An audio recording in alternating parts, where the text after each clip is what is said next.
ज्ञान के मानी अज्ञान को तज दो ज्ञान में जी आनंद अमृत रस को पी जीना है तो मौज से जी आनंद अमृत रस को पी ये अभिमान को शीघ्र तू तज दे ये अभिमान को शीघ्र तू तज दे सच्चिदानंद स्वरूप को भज ले दे अभिमान को शीघ्र तू तज दे सच्चिदानंद स्वरूप को भज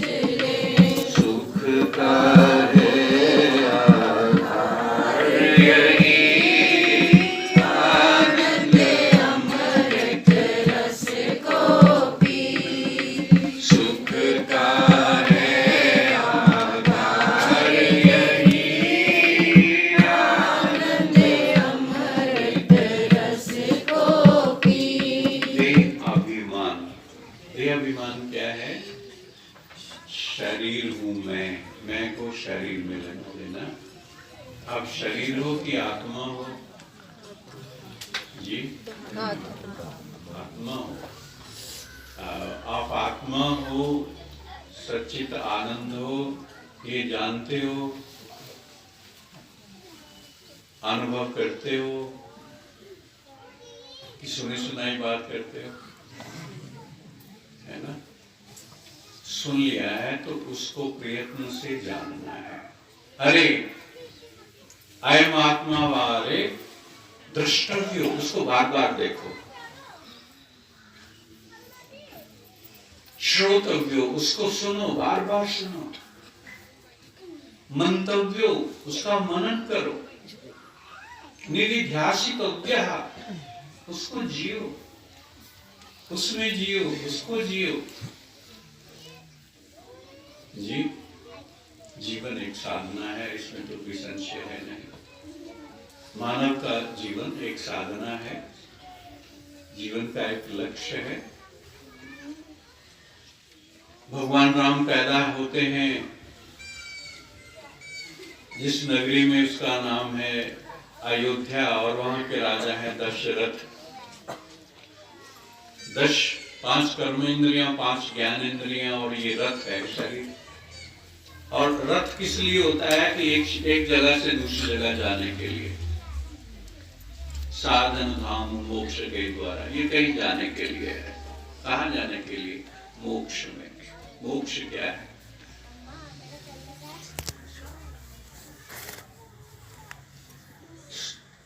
दरिया के किनारे बच्चे खेलते हैं, घर बनाते रहते हैं, सब कई कुछ करते रहते हैं, खेत भी बना लेते हैं, काफी कुछ बना लेते हैं।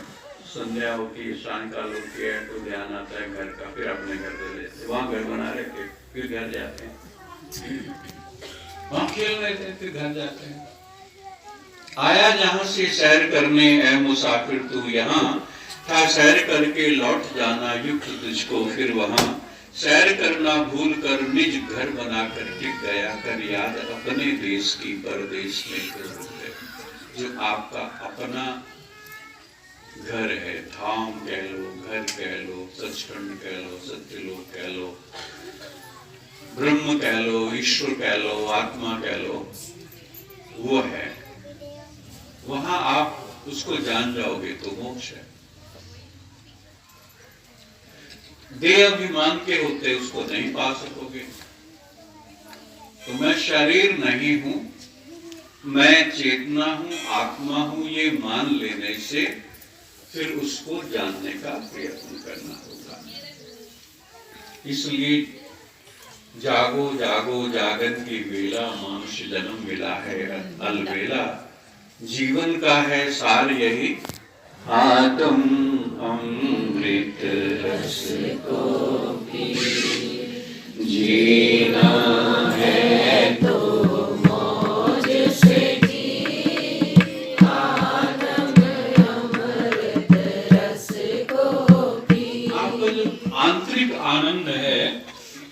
शायद दिखाई ना दे, शायद हिलोरे ना मारे, शायद बाहर प्रकट ना हो, लेकिन होगा तो बहुत गहरा। कुछ वस्तु तो है। जिन्होंने पाया उन्होंने उसको हीरा कहा, उसने अमृत कहा, शाश्वत कहा, नित्य कहा, अनमोल कहा। पायो जी मैंने राम रतन धन पायो, पायो जी मैंने राम रतन धन पायो, पायो जी मैंने राम रतन धन पायो, पायो जी मैंने राम रतन धन पायो। आपके श्वासों तक उतर जाए, प्राणों में उतर जाए, मतलब विराटो प्राण, प्राण आपके विराट हैं, जो उस विराटता को छू ले, जो आपके मन को आच्छादित कर दे, घेर ले, जो आपकी बुद्धि को चिंताओं में न पड़ने दे। ऐसा तो कोई नहीं है जिसको जीवन में घटनाएं दुर्घटनाएं नहीं होती हैं। कौन है जिस पर कभी काली घटा छाई नहीं, राम और लक्ष्मण पर क्या विपदा आई नहीं, है ना? तो जीवन तो सारा है, सबका ही ऐसा है।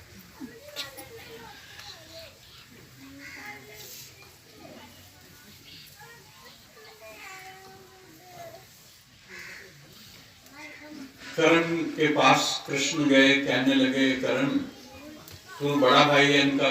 बोला भगवान अब बताने से क्या फायदा है, माँ ने मुझे त्याग दिया मेरे जन्म होते, और सूत पुत्र कहलाने लगा, मुझे द्रोणाचार्य ने शिक्षा नहीं दी, द्रौपदी ने स्वयंवर के समय मेरा अपमान किया, अब क्या फायदा है कृष्ण? कृष्ण कहते हैं देखो मेरे जन्म लेने से पहले ही मेरी मौत मेरा इंतजार कर रही थी, जेल में मेरा जन्म हुआ और जन्म लेते ही मुझे माँ बाप को छोड़ करके जाना पड़ा, और मेरे पास कुछ नहीं था, मेरा बचपन था, कभी पूजना आ रही है मारने को, कभी कोई आ रहा है, कभी सर्प आ रहा है, कभी हंस बगुला आ रहा है, कभी कोई आ रहा है, कभी कोई आ रहा है। तो ये नहीं है, परिस्थितियां विषमताएं हर जीवन में हैं, लेकिन मनुष्य को अपना कर्म कैसे करना है, कर्म में कैसे जागरूक रखना है, यही विचार से मनुष्य को चलना होता है। कर्म ज्ञान है तो जीवन में मौज ही मौज है, वरना समस्या तो हर किसी के जीवन में रोज ही रोज है। तो उस आनंद के लिए जो आपके भीतर छा जाए, आपको प्रभावित कर ले, आपको कैप्चर कर ले। अब क्या किसने कैप्चर तो होते ही हैं, किसी के द्वारा चुरा लिए जाते हैं, कभी गुस्से के द्वारा चुरा लिए गए, कभी किसके द्वारा चुरा लिए गए, कभी किसके द्वारा चुरा लिए गए, उस परम सत्ता के द्वारा चुरा लिए जाए, वह स्वीकार कर ले। वो कब स्वीकार करता है? जब हम शर्त पूरी करते हैं जीवन की। और जीवन की शर्त क्या है? जीवन की शर्त यह है कि मन को निर्मल रखना है, जीवन को निर्मल रखना है, व्यवहार को निर्मल रखना है और जागते रहना है। जागते रहना है, निरंतर जागते रहना है। बोलिए सच्चिदानंद घन भगवान।